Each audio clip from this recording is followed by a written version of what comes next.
오늘은 누가복음 2장의 말씀을 중심으로 잠잠하라 그게 능력이다라고 하는 제목의 말씀을 전하고자 합니다. 여러분, 기독교는 깨달음의 종교라기보다 만남의 종교라는 것입니다. 하나님은요, 만남의 대상인 줄로 믿습니다. 깨달음의 대상이라기보다 만남의 대상이라는 거예요. 하나님 다 만나는 무더 되기를 축복합니다. 그래서요, 성경을 보면 여러분 좀 한번 읽어보십시오. 구약 때부터 계속 뭐를 말하고 있냐면은요, 하나님과의 만남을 이야기하고 있더라라고 하는 거예요. 명상하다가 깨달은 이야기가 아닙니다. 이슬람은 그런 이야기 많잖아요. 명상하다 깨닫고 그런 게 많은데, 성경은요, 명상하다 깨달은 이야기가 아니라 하나님을 만난 이 만남의 이야기가 주로 기록되어 있다라고 하는 거예요. 아브라함의 이야기 한번 생각해 보시고, 이삭과 야곱과 요셉의 이야기 다 마찬가지죠. 깨닫는 이야기가 아니라 어떤 이야기예요? 하나님 만난 이야기다라고 하는 것입니다. 출애굽기 여호수아 마찬가지고 사사기 열왕기 다 마찬가지라는 게, 깨닫는 이야기가 아니라 어떤 이야기더라? 만난 이야기들이더라라고 하는 것입니다. 신약 성경 말할 필요도 없겠죠. 그러므로 깨닫는 부분도 물론 필요하겠지만 더욱 만나는 자들 되기를 바라겠습니다. 주님 만나기를 축복합니다. 그래서 오늘 이 만남에 대해서 몇 가지를 좀 살피고자 합니다. 첫 번째로 누가 하나님 만나느냐라고 하는 거예요. 누가 우리 주님을 만나느냐? 자리 지키는 자가 만나더라라고 하는 거예요. 누가 만난다고요? 자리 지키면 만나는 거예요. 본문에 보니까요, 오늘 2장 전체를 사실 다 우리가 두루 볼 건데, 아기 예수님을 만난 몇몇 사람들이 등장하죠. 앞부분에 보면 목자들이 나오고요, 중간에 시므온, 선지자 안나, 그리고 뒤에 보니까 예루살렘의 선생들, 랍비들, 이들의 공통점이 뭐냐면은요, 자리를 지키던 자들이더라라고 하는 거예요. 목자가 뭐를 지켰습니까? 양떼를 지켰어요. 그때에 만나지요. 시므온이 예배의 자리를 지켰지요. 선지자 안나도요, 기도하며 금식하며 섬기는 그 자리를 지켰습니다. 예루살렘의 선생들도요, 마찬가지입니다. 성전을 지켰다라고 하는 거예요. 그렇게 자리를 지킬 때에 누구 만나더라? 우리 주님을 만나더라라고 하는 것입니다. 여러분, 지난주에도 말했지만 누가복음과 사도행전의 저자는 같이요, 이 시리즈입니다. 그러므로 강조점이 되게 비슷하더라라고 하는 거예요. 사도행전에서도 강조하는 게 뭐냐면 자리 지키는 거, 이거 강조하고 있잖아요. 그래서 마가의 다락방에서 기도의 자리를 굳게 지킨 120 문도들에게 뭐가 부어졌습니까? 성령이 부어졌다라고 하는 거예요. 오늘 누가복음의 메시지도 마찬가지라는 것입니다. 누가 예수님을 만나냐면 자리 지킨 자들이 만나더라라고 하는 거예요. 자리를 지키는 자들 되기를 바라겠습니다. 그러면 그 자리에서 주님 만나게 된다라고 하는 거예요. 전도의 자리를 꿋꿋이 지키면은 주님 만나요, 안 만나요? 전도하는 중에 주님 만나는 거예요. 얼마나 간증거리가 넘쳐납니까? 기도의 자리 지키면은 기도하다가 누구 만나요? 주님 만나게 되는 거예요. 또 예배의 자리 지키면 예배하다가 우리 주님, 은혜의 주님 만나는 거고요. 찬송의 자리를 지키면 찬송하다가 주님 만난다라고 하는 거예요. 선교의 자리 지키면요, 선교의 자리 가보세요. 주님 만나요, 안 만나요? 주님의 역사를 보고 주님의 크신 위대하심을 만나게 된다는 거예요. 여러분, 구약에 보면 노아라는 사람이 나옵니다. 노아 할아버지. 노아의 믿음이 뭡니까? 120년 동안 방주 짓는 그 사명의 자리를 온전히 지켰다는 거예요. 그러니까 결국 어떻게 됩니까?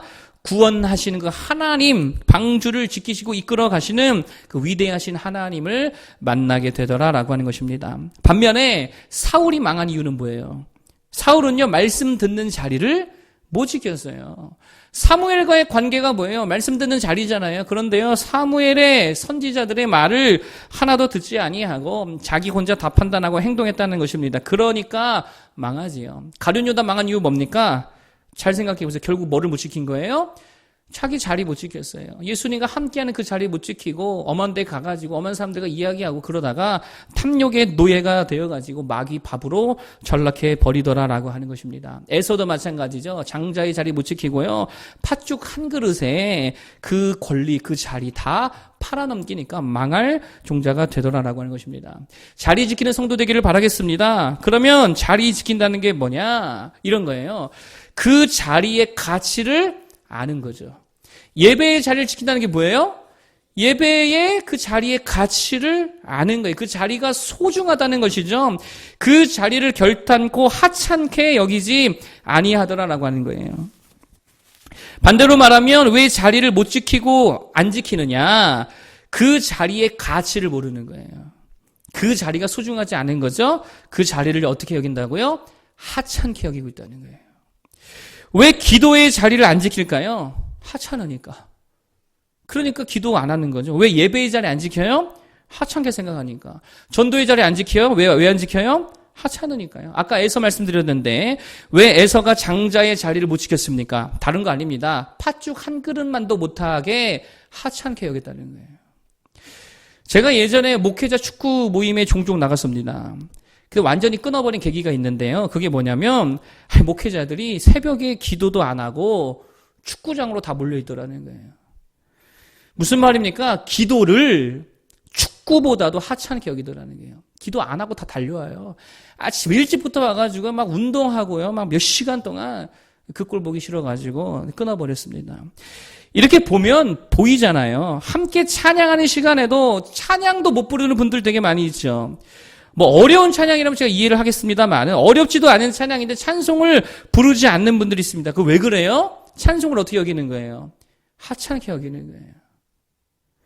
심지어 찬양 시간에요. 우리 교회는 뭐 그런 분들은 없지만 밖에 나가서 커피 먹고 앉아서 뭐 책 보고 심지어는요 찬양 시간에 핸드폰하고 카톡하고 있고 그게 뭡니까? 카톡보다 스마트폰보다 찬송을 하찮게 여기고 있다는 거예요.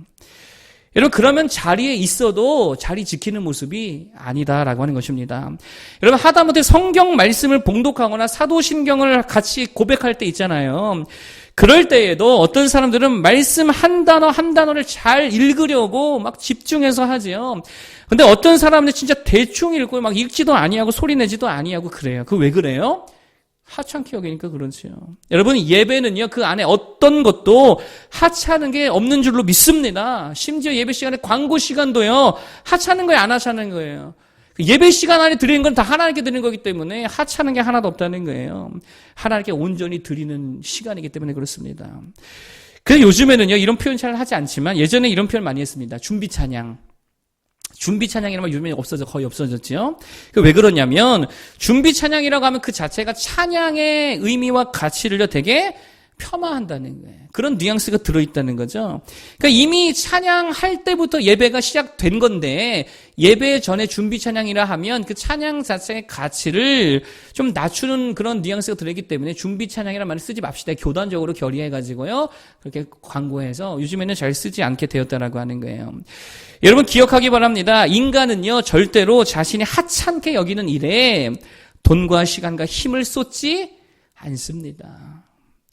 그러므로 내가 여러분이 예배와 기도와 주의 일에 내가 돈도 못 쏟는다. 내가 시간도 못 쏟는다. 맨날 지각이나 하고 뭐 힘도 에너지도 지혜도 아무것도 쏟지 못한다. 그건 그냥 예배를 하찮게 여기고 있다는 거. 그 말은 하나님을 하찮게 여기고 있다는 거예요. 하나님을 소중히 여기는 모두가 되기를 바라겠습니다. 예배, 기도, 주의 일에 가치를 두는 모두가 되기를 바라겠습니다.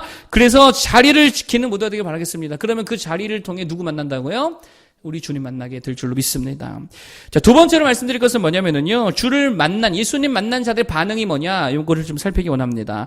한마디로 말하면요. 주님 만났더니 너무 막 기쁘고 막 흥분돼가지고 막 쏟아내더라는 거예요.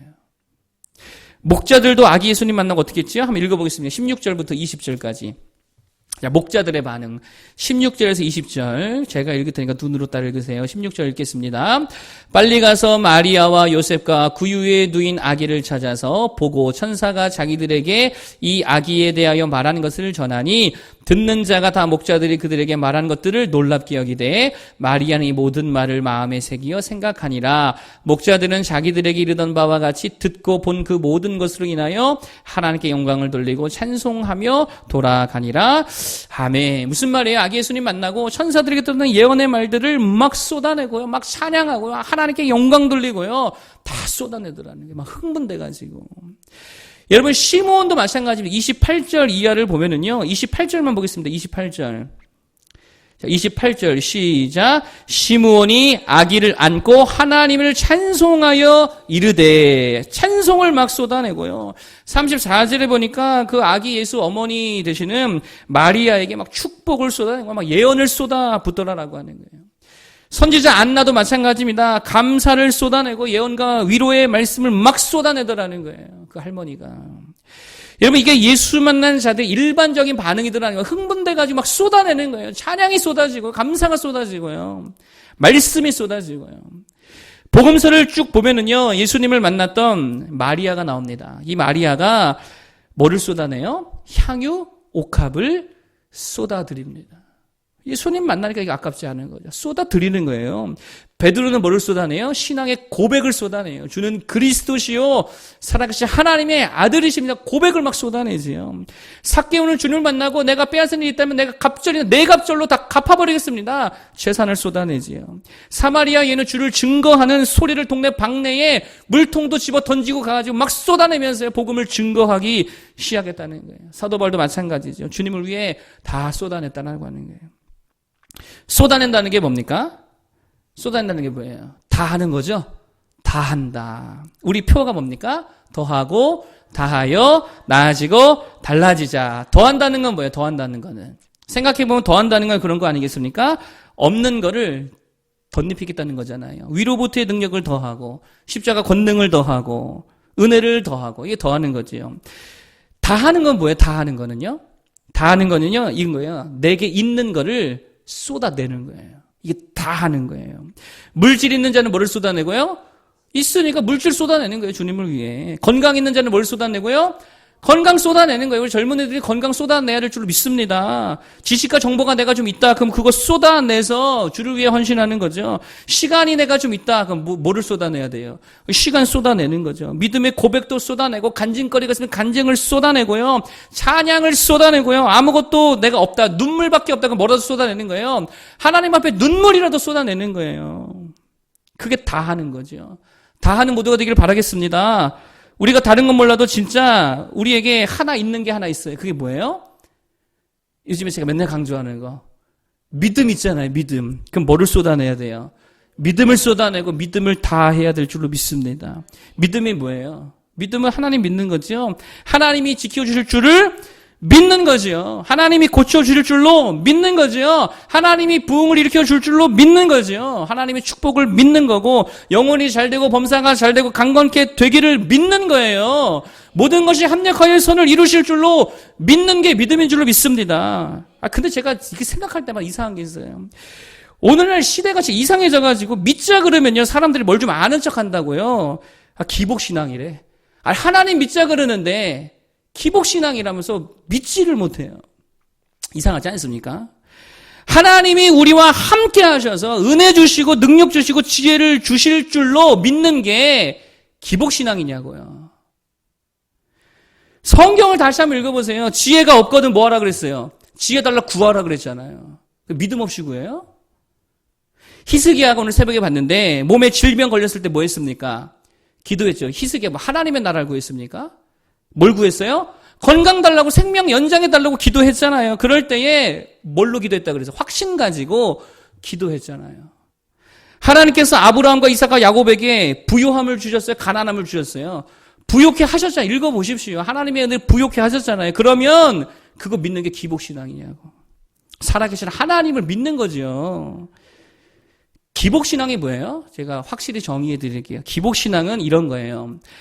하나님을 믿는 믿음과 상관없이 하나님께 대한 신뢰와 상관없이 일종의 메커니즘, 기계적인 거예요. 그러니까 믿음도 없고 사랑도 없고 헌신의 태도도 없는데 그냥 주구장창 11조 했으니까 복 주십시오.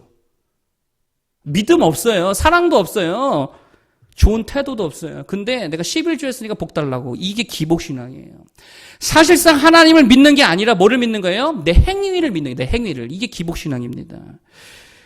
여러분 누가 그따위 11조의 복 주신대요. 감사도 없고 믿음도 없고 하나님 사랑도 없는 그따위 동량질에 누가 복 주신다 그러니까.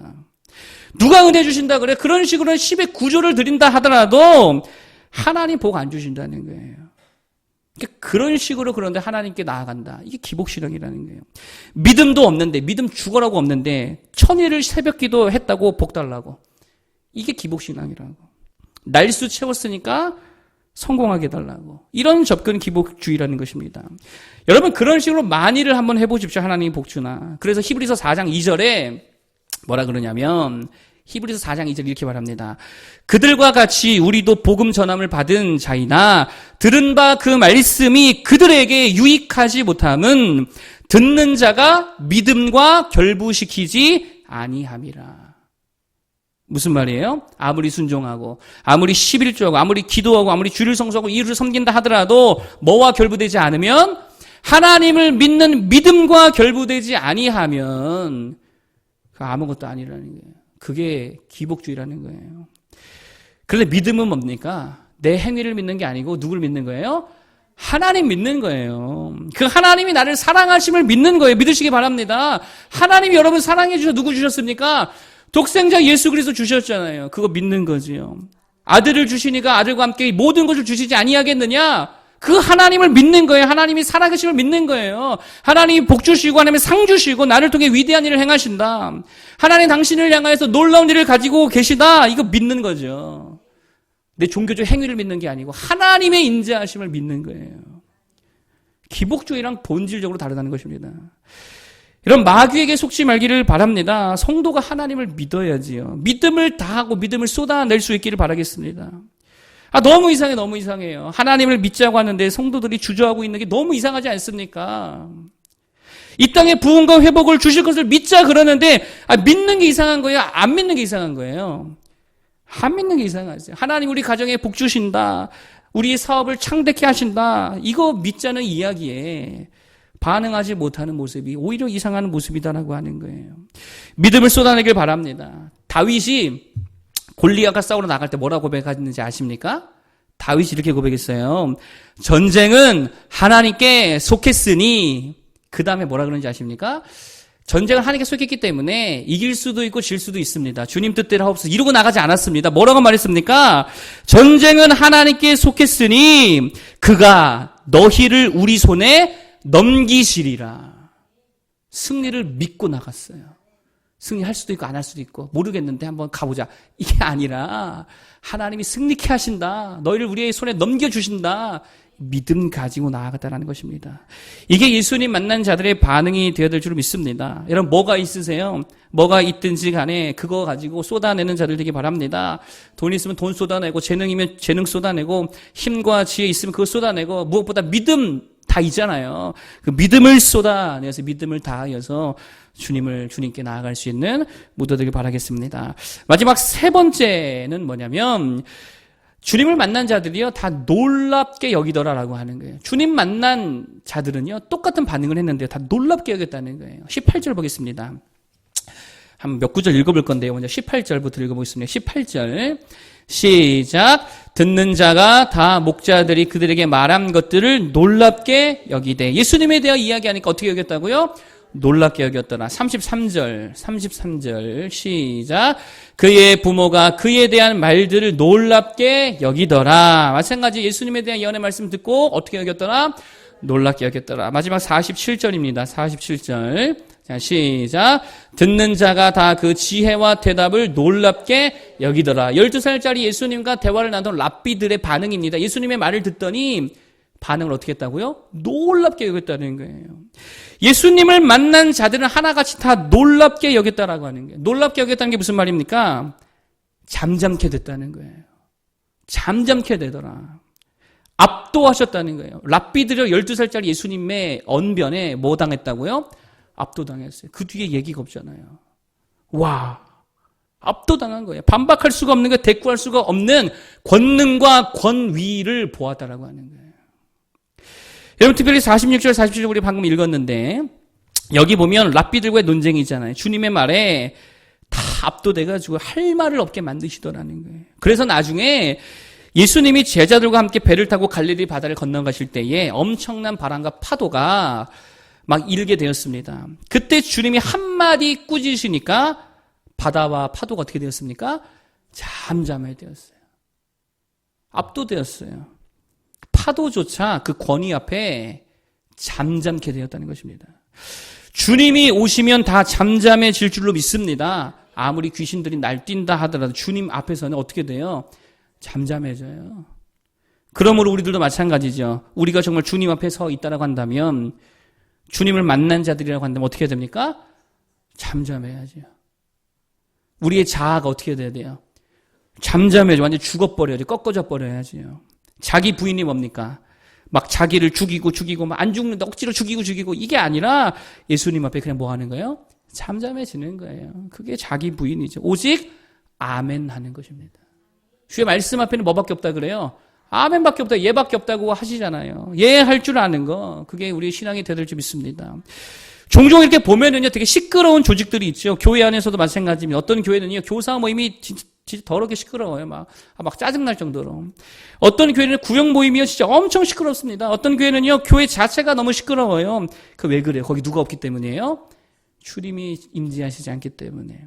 그러니까 각 자아들이 막 난리를 치고, 귀신들이 난리를 치고, 마귀 새끼들이 난리를 쳐가지고 조용하지 않더라는 거예요. 주 앞에 잠잠한 자를 되길 바라겠습니다. 우리 마음도 마찬가지죠. 맨날 요동치고 걱정하고 근심하고 두려워하고 왜 잠잠하지 못합니까? 내 마음에 누가 없기 때문이에요. 예수님의 통치가 없기 때문에. 주님이 계시지 않고 말씀이 계시지 않고 성령이 있지 않으니까 맨날 요동치죠. 흔들리죠. 두려워 떨고 있다는 거예요. 그러므로 중요한 게 뭐냐? 늘 우리가 무엇을 구해야 하냐면 하나님 임재하옵소서. 예수님 내 삶에 오셔서 다스려 주시옵소서. 그리고 주의 이름에 능력 붙들고 십자가 붙들고 말씀 붙들고 나아가야 될 줄 믿습니다. 그리고 그 말씀 앞에 어떻게 하자고요? 아멘 하며 잠잠하자라고 하는 거예요. 안 믿어지면 믿어드림으로 잠잠하고요. 그것도 안 되면 입 다물고 가만히 기다리면 주님께서 또 은혜 주시고 회복해 주실 줄로 믿습니다. 주님만 오시면 상황 다 정리될 줄로 믿습니다. 그러므로 내가 다 하려 하지 말고 안 될 때는 그냥 잠잠히 하나님을 바라며 기다리고 의지할 수 있는 모두가 되기를 바라겠습니다. 주님 속히 오셔서 모든 상황들 정리해 주시고 다 잠잠게 해 주실 줄로 믿습니다. 오늘 세 가지를 말씀드렸습니다. 자리를 지키라 그랬죠. 자리를 소중히 여기라 그랬습니다.